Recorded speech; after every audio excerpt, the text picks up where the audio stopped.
ஒரு முறை ஒரு நடந்த அற்புதத்தை ஒரு தாயும் மகளும் மேடையில் வந்து சொன்னாங்க. அந்த தாயார் நோயினால் தாக்கப்பட்டாங்க. அவருடைய வாலிப மகள் காலேஜில் படிக்கிறாங்க. அவங்க வயிற்று வலின்னு நிறைய மருந்து மாத்திரை அந்த அவங்க வந்து என்னது கை மருந்து அப்படிலாம் சொல்லுவாங்கல்ல, எல்லாம் குடித்து பார்த்தாங்க, சுகமாகலை. இவங்களே கெஸ் பண்ணிக்கிட்டாங்க இப்படி இருக்குமோ அப்படி இருக்குமோன்னு சொல்லி கடைசியில் ஒரு பாணி ரொம்ப தாங்க முடியாத வேதனைனால டாக்டர்கிட்ட போனாங்க.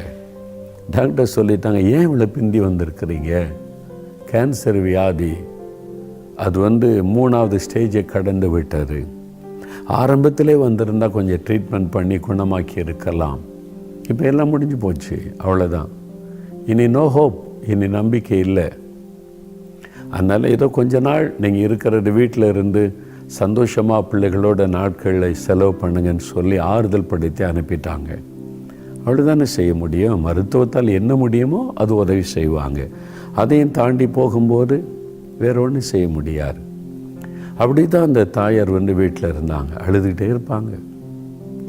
காலேஜுக்கு படிக்கிற மகன் கணவர் இருக்கிறாங்க, ஆனால் பிள்ளைகள் அனாதை ஆயிடுவாங்களே, பையனை குறித்து கொள்ளுக்கால வாலிப மகள், நான் போயிட்டா என் மகளுக்கு யார் துணை, எப்படி அவருடைய வாழ்வா இந்த உலகத்தில், தன் பிள்ளைகளை நினைத்து ரொம்ப துக்கப்பட்டு அழுவாங்க. அப்போ சொன்னாங்க, இப்படி ஏன் அழுதுகிட்டே இருக்கிறீங்க, ஒரு ஜெபம் நடக்குது போங்க.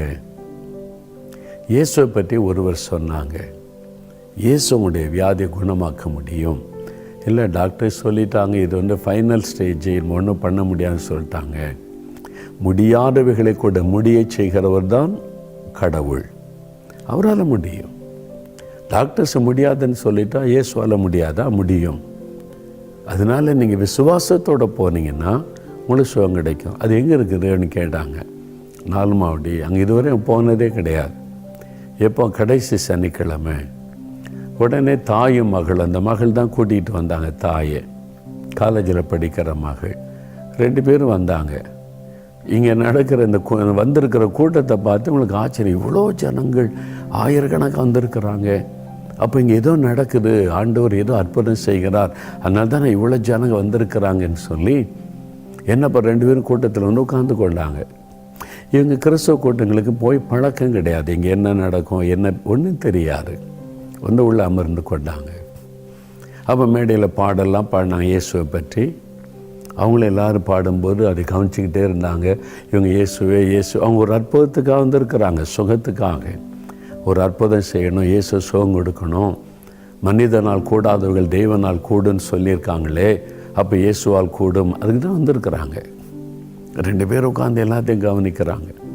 சாட்சி நேரத்தில் நிறைய பேர் வந்து சாட்சி சொன்னாங்க. இந்த சாட்சியெல்லாம் கவனித்த போது அவங்களுக்குள்ள ஒரு விசுவாசம் வந்தது. அப்போ பிரசங்க நேரம் வந்தது. நான் வேத வசனத்திலேருந்து ஜனங்களுக்கு இயேசுவை பற்றி பிரசங்கம் பண்ணினேன். அவங்க அதெல்லாம் கேட்டாங்க, அதான் ஃபஸ்ட் டைமாக பார்க்குறாங்க எல்லாம். அப்போ ஜெப நேரம் வந்தபோது நான் சொன்னேன், நான் அற்புதம் செய்ய முடியாது, இயேசு தான் அற்புதம் செய்கிறவர், இயேசுவை நோக்கி கூப்பிடுங்க, இயேசுவே எனக்கு அற்புதம் செய்யும், இயேசுவே என்னை குணமாக்கும், இயேசுவே விடுதலை தாரும், நீங்கள் ஜெபிக்கும் போது இயேசு அற்புதம் செய்வான்னு சொன்ன உடனே இந்த தாய் கண்ணீரோடு இயேசுவை நோக்கி, எனக்கு சுகம் கொடுங்க, என் மகளை நினைத்தருளுங்க, நான் இறந்து போயிட்டா என் பிள்ளையுடைய வாழ்க்கை என்ன ஆகும், அழுகிறாங்க. மகள் பக்கத்தில், இயேசுவே நீங்கள் ஜெபம் பண்ண அற்புதம் செய்வேன்னு சொல்கிறாங்க, எங்கள் அம்மா வேதனைப்படுறாங்க, என்னால் சகிக்க முடியல, எங்கள் அம்மாவுக்கு ஒரு அற்புதம் செய்யுங்க. 2 பேரும் ஒருமனப்பட்டு ஜெபிக்கிறாங்க. தாயாருடைய சுகத்துக்காக மகளும், அந்த மகளை நினைத்து தாயாரும் சுகத்துக்காக கண்ணீரோட வேண்டுதல் செய்கிறாங்க இயேசு கிறிஸ்துவனிடத்தில். அவங்க சில மாதம் கழித்து சாட்சி சொல்ல மேடையில் இந்த தாயும் மகளும் வந்திருந்தாங்க. அப்போ தான் எனக்கு இந்த அற்புதம் நடந்ததே தெரியும். அப்போ அந்த மகள் தான் அந்த தாய்க்கு பேசுகிறதுக்கு பழக்கம் இல்லை, கிராமத்தில் வந்தவங்க, மகள் தான் பேசினேன் என்ன நடந்ததுன்னு சொல்லி. அவங்க அழுது ஜெபம் பண்ணும்போது இயேசு பிரத்யட்சமாய் அவளுக்கு முன்பாக தோன்றினார். அந்த தாயினுடைய கண்களுக்கு முன்பாக இயேசு பிரத்யட்சமாய் கண்ணில் பார்க்குறாங்க, இயேசு வந்து நிற்கிறார்.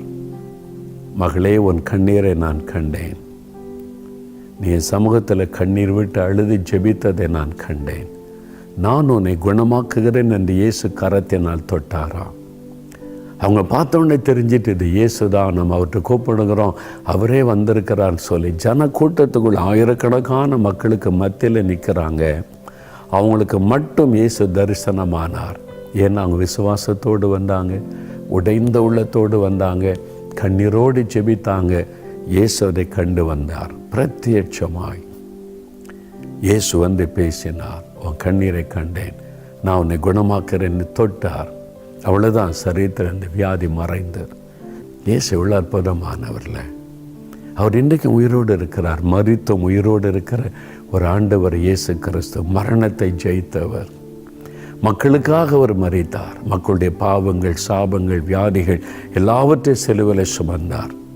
மக்களுக்காகவே மரணத்தை ஜெயித்து உயிரோடு எழுந்து இந்த உயிரோடு இருக்கிறார். அவர் தான் உங்களோட பேசுகிறார், உங்கள் பக்கத்தில் இருக்கிறார். நீ எந்த இடத்துலேருந்து இந்த நிகழ்ச்சியை பார்க்குறீங்களோ உங்கள் பக்கத்தில் இயேசு நின்று சொல்லுகிறார், என் மகனே, என் மகளே, நான் உனக்கு அற்புதம் செய்வேன் என்பதாக. வலது கரத்தை இருதயத்தில் வைத்து 2 நிமிடம் ஜெபம் பண்ணுங்க. இயேசுவே, நான் உம்மை விசுவாசிக்கிறேன். எனக்காக நீங்கள் சிலுவையில் மரித்து உயிர்த்தெழுந்தீங்களே, அதற்காக உங்களுக்கு ஸ்தோத்திரம். என் பாவங்கள், சாபங்களை சிலுவையில் சுமந்துட்டீங்க, நான் விசுவாசிக்கிறேன். இப்பொழுது உங்களுடைய இரத்தத்தினால என் இருதயத்தை கழுவுங்க, என் உள்ளத்தில் வாங்க, எனக்கு சமாதானம் தாங்க, இந்த பாவத்தில் இந்த விடுதலை கொடுங்க ஆண்டவரே. நான் உம்மை ஏற்றுக்கொள்ளுகிறேன், என் இரட்சகராக ஆண்டவராக என் உள்ளத்தில் வாரும். தகப்பனே, இந்த மகன், இந்த மகள் ஜெபிக்கிறாங்க. இயேசுவே, என் உள்ளத்தில் வாங்க, என் பாவத்தை மன்னிங்க, சமாதானம் கொடுங்க, இந்த சாபத்தில் இந்த விடுதலை கொடுங்க, என் உள்ளத்தில் வாங்கன்னு ஜெபிக்கிறாங்களப்பா. இந்த மகளுக்கு, இந்த மகனுக்கு அந்த சமாதானத்தை கொடுங்க, பாவ மன்னிப்பின் சந்தோஷத்தை கொடுங்க, பாவத்தில் இந்த விடுதலை கொடுங்க. ஐயோ, இந்த மதுபான பழக்கம், போதை வஸ்துகள், இதை விட முடியலையே, இந்த பாவம் தொடர்ந்து வருதே. இயேசுவே, நீ கூப்பிடுகிற பிள்ளைகளுக்கு விடுதலை கொடுங்கள். இயேசு கிறிஸ்து விடுதலை ஆக்கினால் மெய்யாகவே விடுதலை ஆவீர்கள் என்ற வார்த்தையின்படி இயேசு கிறிஸ்துவின் நாமத்தில் அந்த பாவ கட்டுகள் அறுக்கப்படட்டும், அந்த பாவ பழக்கங்கள் விலகட்டும், ஒரு பரிசுத்தமுடைய வாழ்க்கையில உண்டாகட்டும். இதோ உம்முடைய இரத்தத்தின் வல்லமை இறங்கினதற்காய் ஸ்தோத்திரம். மெய்யான சமாதானம், சந்தோஷம் உள்ளத்தை நிரப்பட்டும். இயேசுவே, உமக்கு ஸ்தோத்திரம், ஸ்தோத்திரம், ஸ்தோத்திரம். நீங்க வாய் திறந்து சொல்லுங்க, இயேசுவே, என் பாவத்தை மன்னித்ததற்காய் ஸ்தோத்திரம், என் உள்ளத்தில் நீர் வந்துவிட்டதற்காய் ஸ்தோத்திரம், என் பாவங்கள், சாபங்களை மாற்றிவிட்டதற்காய் ஸ்தோத்திரம், இயேசு கிறிஸ்துவின் ரத்தம் என்னை கழுவிவிட்டதற்காய் ஸ்தோத்திரம், இயேசுவை சமாதானத்திற்காய் ஸ்தோத்திரம். சொல்லுங்க வாய் திறந்து. தகப்பனை, இந்த மகனுக்காக, மகளுக்காக ஜெபிக்கிறேன். இவர்களுக்காக சிலுவையில் நீர் ரத்தம் சிந்தினதை நினைத்தருளும். அவருடைய பலவீனங்களையும் நோய்களையும் சிலுவையில் சுமந்தி, அவருடைய வேதனைகளையும் கஷ்டங்களையும் வலிகளையும் சிலுவையில் சுமந்தீர், அவருடைய துக்கங்களையும் பாடுகளையும் சிலுவையில் சுமந்தீர். உம்முடைய தழும்புகளால் சுகம் ஆகிறோம் என்று வாசிக்கிறோம். இயேசுவே, என்னை தொடும், இயேசுவே, என்னை குணமாக்கும் என்று ஜெபிக்கிறேன். இந்த மகளை தொடுவீராக, இந்த மகனை நீ தொடுவீராக, இந்த சகோதரியை, இந்த சகோதரனை தொடும், இந்த தாயாரை தொடும், இந்த தகப்பனாரை தொடும், இந்த நோய்பட்ட இந்த சின்ன குழந்தைகளை தொடும். இயேசு கிறிஸ்துவின் நாமத்தில் சுகம் உண்டாகட்டும். பொருளாத இந்த வியாதிகள் மறையட்டும் இயேசுவின் நாமத்தில். கேன்சர் கட்டிகள் மறைந்து போகட்டும் இயேசுவின் நாமத்தில். ஆஸ்துமா வியாதிகள் விலகட்டும் இயேசுவின் நாமத்தில். பாதிக்கப்பட்ட கண்களிலே சுகம் வரட்டும், தெளிவான பார்வை வரட்டும், ஒரு அற்புத சுகம் வரட்டும். அப்பா, எத்தனையோ வருஷமாய் பாடுபட்டு வேதனைப்பட்டு இழந்து போன நிலைமையில கலங்கி நிற்கிற இந்த பிள்ளைகளுக்கு மனம் இறங்கும். அவங்க இழந்து போனதையெல்லாம் திரும்ப தாரும், இழந்து போனதையெல்லாம் திரும்ப கொடுத்து ஆசீர்வதியும். இன்று முதல் ஆரோக்கியம், சமாதானம், ஆசீர்வாதம் உண்டாகட்டும். நீ சமாதானத்தோடு போய் உன் வேதனை நீங்கி சுகமாயிரு என்று சொன்னீரே. இந்த பிள்ளைகளுக்கும் இன்று முதல் சமாதானம் உண்டாகட்டும், வேதனைகள் எல்லாம் நீங்கி போகட்டும். இன்று முதல் அவங்கள் ஆரோக்கியமாய் சுகமாய் வாழ்ந்திருக்கட்டும். இயேசு கிறிஸ்துவின் நாமத்தில் அவளை ஆசீர்வதித்து ஜெபிக்கிறேன். வேலை இல்லாத பிள்ளைகளுக்கு வேலைக்கு வழி திறந்து தாரும், தொழிலுக்கான வாசல்களை திறந்து ஆசீர்வதித்து வருவ வருமானத்தை பெருக பண்ணும். என்னென்ன நன்மைகள் ஆசீர்வாதம் வேண்டும் என்று ஜெபிக்கிறார்களோ ஒவ்வொரு காரியத்திலும் அற்புதம் செய்து மகிழ பண்ணும். படிக்கிற பிள்ளைகளுக்கு ஞானத்தை தாரும், படிப்பிலே வெற்றியை தாரும், வேலைக்காக வழிகளை திறந்து தாரும், அவருடைய குடும்பத்தில் தடைப்பட்டிருக்கிற நன்மைகளை வாய்க்க பண்ணும். திருமண காரியம் வாய்க்கட்டும், குழந்தை செல்வம் உண்டாகும்படி ஆசீர்வதிக்கும்படிக்கு நான் ஜெபிக்கிறேன். ஒவ்வொரு காரியத்திலும் அற்புதம் செய்து மகிழ பண்ணும். ஆண்டவர் அற்புதம் செய்துவிட்டீர், உமக்கு நன்றி, உமக்கு ஸ்தோத்திரம். இயேசு கிறிஸ்துவின் நாமத்தில் ஜெபிக்கிறேன் பிதாவே. ஆமேன், ஆமேன்.